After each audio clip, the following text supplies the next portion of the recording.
Christmas arni nang le tang lo ning arong che pilo nang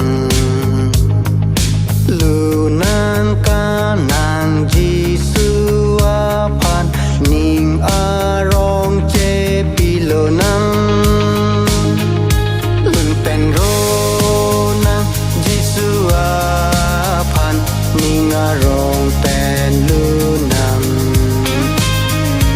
lunang kanang Jisu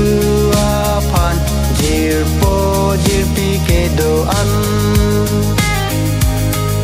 jepe bihek siwang pirtek monida kek anapan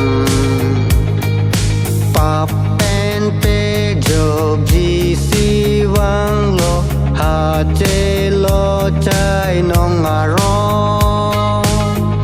lu pen ro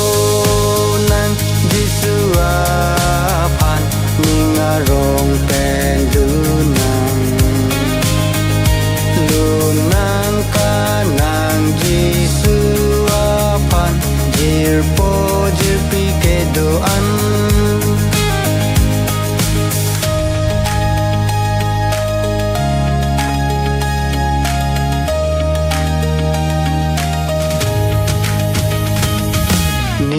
kang sama reju arnam duan arnam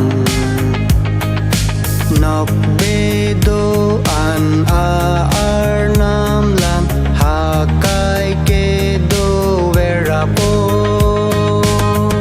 lun pen ro nang Jisu apan ning arong pen lunang kanang Jisu apan jir po jir pikedoan